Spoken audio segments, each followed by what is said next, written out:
നമസ്കാരം. ഇന്നലെ ഇറങ്ങിയ സിനിമയിൽ രണ്ടാമത്തെ സിനിമയായിട്ട് കണ്ടത്, ഇന്നലെ രാത്രിയാണ് സിനിമ കണ്ട്. ഷെയ്ൻ നിഗം നായകനായ ഹാൽ. ഒറ്റ വാക്കിൽ പറഞ്ഞാൽ സിനിമ ചർച്ച ചെയ്യപ്പെടുന്ന ഒരു സിനിമ. അതാണ് ഒറ്റ വാക്കിൽ ചർച്ച ചെയ്യപ്പെടുന്ന ഒരു സിനിമ.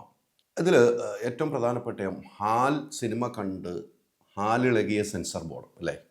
ഹാൽ സിനിമ കണ്ട് ഹാലിളകിയ സെൻസർ ബോർഡ് കട്ട് എന്ന് പറഞ്ഞു. എന്നാൽ കേരള സ്റ്റോറി എന്ന സിനിമ കണ്ടപ്പോൾ ഹാലിളകുകയും ചെയ്തിട്ടില്ല ഈ സെൻസർ ബോർഡിന്. അപ്പോൾ സെൻസർ ബോർഡിൻ്റെ വിഷയങ്ങൾ എന്താണെന്ന് കൃത്യമായി മനസ്സിലാക്കി നമ്മളെല്ലാവരും. ഒരു സിനിമ 2 പ്രാവശ്യമൊക്കെ കോടതി കാണുന്ന ഒരു നിലയിലേക്ക് എത്തിയ സിനിമ, വലിയ കടമ്പകളൊക്കെ കഴിഞ്ഞ് ഈ സിനിമ തിയേറ്ററിലെത്തിയപ്പോൾ പ്രേക്ഷക മനസ്സിലിടം പിടിച്ച ഒരു സിനിമയാണ്. കാരണം ഇതിൻ്റെ സംവിധായകൻ്റെ എഴുത്തുകാർ അല്ലേ, നിഷാദ് കോയാണ് എഴുത്തുകാരൻ. സംവിധായകൻ വീര, റഫീഖാണ്. വീര എന്നാണ് അറിയപ്പെടുന്നത്. റഫീഖിൻ്റെ സംവിധാനം, നായകൻ ഷെയ്ൻ നിഗം. ഒരു നല്ല ഹാല്, നല്ല മുഹബത്ത് പറയുന്ന സിനിമ, നല്ല പ്രണയം പറയുന്ന സിനിമ.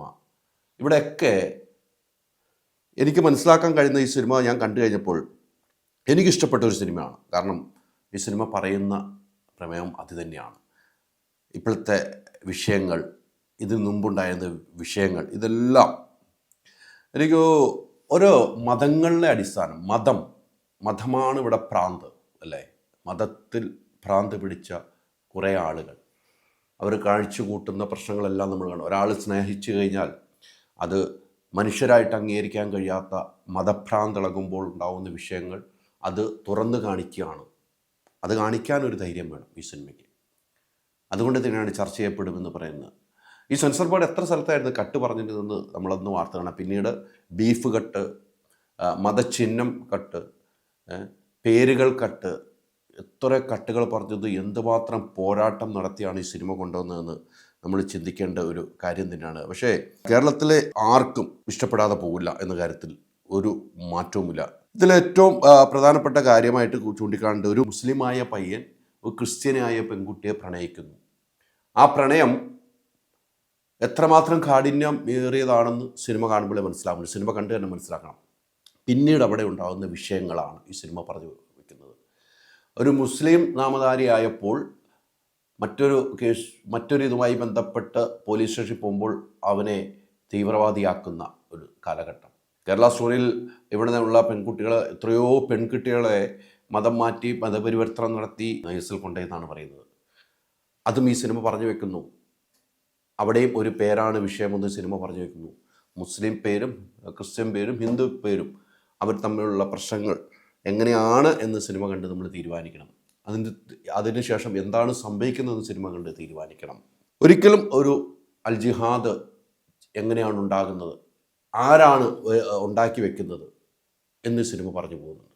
അതാണ് സിനിമ പറഞ്ഞു പോകുന്നത്. എങ്ങനെയാണ് ഒരു ചെറുപ്പക്കാരൻ ആളുകളെ എങ്ങനെയാണ് ഇതിലേക്ക് പോകുന്നത്. ഒരു സ്ത്രീ ആണെങ്കിലല്ല, ഒരു പുരുഷനാണെങ്കിൽ എങ്ങനെയാണ് ഒരു സ്ത്രീയെ അങ്ങോട്ട് കൊണ്ടുപോകുന്നു, മതം പരിവർത്തനം നടത്തുന്നു.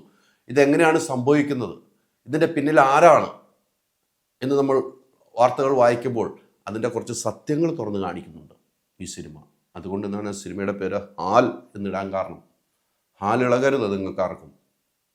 ഇവിടെ പ്രത്യേക മതങ്ങളെയോ പ്രത്യേക രാഷ്ട്രീയക്കാരെയോ തുറന്നു കാണിക്കുന്നുണ്ടെങ്കിൽ അതിവിടെ സമൂഹത്തിൽ നടക്കുന്ന സംഭവങ്ങളായാണ് ഈ സിനിമ സംസാരിക്കുന്നത്. അതുകൊണ്ട് തന്നെ ചില ആളുകൾക്ക് ഹാലിളകും എന്ന കാര്യത്തിൽ സംശയമില്ല. ചുരുക്കി പറഞ്ഞാൽ ഈ സിനിമയുടെ പാട്ടുകൾ പ്രണയവുമായി ഒന്നിച്ച് സിനിമയ്ക്ക് വേണ്ട സിറ്റുവേഷൻ അനുസരിച്ച് പോകുന്ന സോങ്ങുകൾ എത്ര മനോഹരമാണ്. ഇത്തരമൊരു പ്രണയ സിനിമകളിൽ, ഇത്തരമൊരു വൈകാരികമായ സിനിമകളിൽ അഭിനയിക്കാൻ ഷെയ്ൻ നിഗത്തിനെ പോലെ മറ്റൊരാൾക്ക് കഴിയുമോ എന്ന് ചോദിച്ചാൽ എനിക്കറിയില്ല. ഇദ്ദേഹം അത്തരം സിനിമകൾ നമ്മൾ കണ്ടിട്ടുണ്ട്, ഇദ്ദേഹത്തിൻ്റെ സിനിമകൾ. അതിപ്പം നമ്മൾ പണ്ട് കാലത്തൊക്കെ കണ്ട അനിയത്തിപ്രാവ് സിനിമയുടെയൊക്കെ ഒരു പ്രണയം, നമ്മൾ എത്ര മാത്രം ആ പ്രണയമുണ്ട് അല്ലേ. ആ അനിയത്തിപ്രാവ് ചാക്കോച്ചൻ അഭിനയിച്ച സിനിമ, ഈ സിനിമയൊന്ന് കണ്ടു നോക്കണം നിങ്ങൾ, റൂട്ടുകൾ പോകുന്നത് എങ്ങനെയാണെന്ന്. അപ്പം ജാതിയും വർഗീയതയും കുത്തിക്കയറ്റി കേരളത്തിലുണ്ടാകുന്ന പ്രശ്നങ്ങൾ എങ്ങനെയാണ് കെട്ടിച്ചമച്ചുണ്ടാക്കുന്നത്, എങ്ങനെയാണ് ഒരാളുടെ തലയിലേക്ക് കെട്ടിയേൽപ്പിക്കുന്നതെന്ന് ഈ സിനിമ പറഞ്ഞു വയ്ക്കുന്നുണ്ട്. ആ സിനിമ കാണുമ്പോൾ നിങ്ങൾക്ക് മനസ്സിലാവും, ഇവിടെ ജാതിയോ മതമോ ഒന്നുമല്ല, മനുഷ്യരാണ് ഏറ്റവും വലുത്. മനുഷ്യരിൽ നിന്നും വേണം ഒരു സ്നേഹബന്ധം ഉണ്ടാകാൻ എന്ന് തെളിയിക്കുന്ന സിനിമ. ഇതിൽ എടുത്തു പറയേണ്ട കഥാപാത്രങ്ങളുണ്ട്. ഇതിൻ്റെ ഞാൻ നേരത്തെ പറഞ്ഞ സ്ക്രിപ്റ്റ് റൈറ്റിംഗ് ഗംഭീരമായിട്ട് നിഷാഖ് സ്ക്രിപ്റ്റ് ചെയ്തിരിക്കുന്നു. നല്ല ഗംഭീരമായിട്ട് ഇത് ഡയറക്ടറേറ്റ് ചെയ്തിരിക്കുന്ന വീര റഫീഖ്. അതോടൊപ്പം തന്നെ ഷെയ്നൊപ്പം തന്നെ അഭിനയിച്ച സാക്ഷി വൈഗ ഗംഭീരമായിട്ട് അഭിനയിച്ചിട്ടുണ്ട്. അതോടൊപ്പം തന്നെയാണ് ജോണി ആൻ്റി നല്ലൊരു കഥാപാത്രമാണ്. ജോണി ആൻ്റി ചെയ്തു വെച്ച കഥാപാത്രങ്ങളെല്ലാം ഒന്നിനൊന്ന് വെച്ചാണ്, പക്ഷേ നല്ലൊരു കഥാപാത്രമാണ് ജോണി ആൻ്റി ചെയ്തു വെച്ചിരിക്കുന്നത്. പിന്നെ നത്ത്, അങ്ങനെ കുറച്ച് ആളുകളേ ഉള്ളൂ ഈ സിനിമയിലുള്ളൂ. പക്ഷേ ആ സിനിമ കാണും. മനോജ് ഷെയ്ൻ്റെ അച്ഛനായിട്ട് അഭിനയിച്ചു. അങ്ങനെയൊക്കെ നോക്കുമ്പോൾ നമ്മൾ എല്ലാവരും പേര് പറഞ്ഞു പോകുന്നില്ല. അത് മ്യൂസിക്കൽ ഒരു സിനിമയായിട്ട് പോകുന്നു. നമുക്ക് സന്തോഷമുണ്ടാവുന്നു. നന്നായിട്ട് സങ്കടം വരുന്ന സിറ്റുവേഷനൊക്കെ ഉണ്ട് ഈ സിനിമയിൽ. അപ്പം സിനിമ നല്ല രീതിയിൽ തിയേറ്ററിൽ ഓടിക്കൊണ്ടിരിക്കുകയാണ്. ഞാൻ പറയുന്നു, പല രാഷ്ട്രീയ പാർട്ടികളെ ഇങ്ങനെയാണ് ഈ രാഷ്ട്രീയ പാർട്ടികളെന്ന് തുറന്നു കാണിക്കാൻ ചങ്കൂറ്റം ഉണ്ട് ഈ സിനിമയ്ക്ക്. അതുകൊണ്ടാണ് ഈ സിനിമ ചർച്ച ചെയ്യപ്പെടുമെന്ന് പറയുന്നത്. ഈ സിനിമ ചർച്ച ചെയ്യപ്പെട്ടിരിക്കുന്നു, ആളുകളെല്ലാം ചർച്ച ചെയ്യപ്പെടുന്നു. ഒരിക്കലും ജിഹാദ് സിനിമയല്ല, നിങ്ങൾ കണ്ടു നോക്കണം. ഒരാളെയും ജിഹാദ് എന്ന് പറയില്ല, പക്ക കേരള സ്റ്റോറി എന്ന് പറയും. ഇതാണ് കേരള സ്റ്റോറി എന്ന് തുറന്നു കാണിക്കുന്ന സിനിമയാണ് ഹാൽ. ധൈര്യമായിട്ട് ടിക്കറ്റ് എടുക്കാം. ഹോം അപ്ലയൻസ് വാങ്ങാൻ ഒരിടത്ത്, ക്രോക്കറി വാങ്ങാൻ വേറൊരിടത്ത്, ഗാഡ്ജറ്റ്സ് വാങ്ങാൻ വേറെ എവിടെയോ ഒരിടത്ത്. അതെ, എന്തിനിങ്ങനെ പലയിടത്ത് ഓടണം? മൈജി ഫ്യൂച്ചർ ഉണ്ടല്ലോ.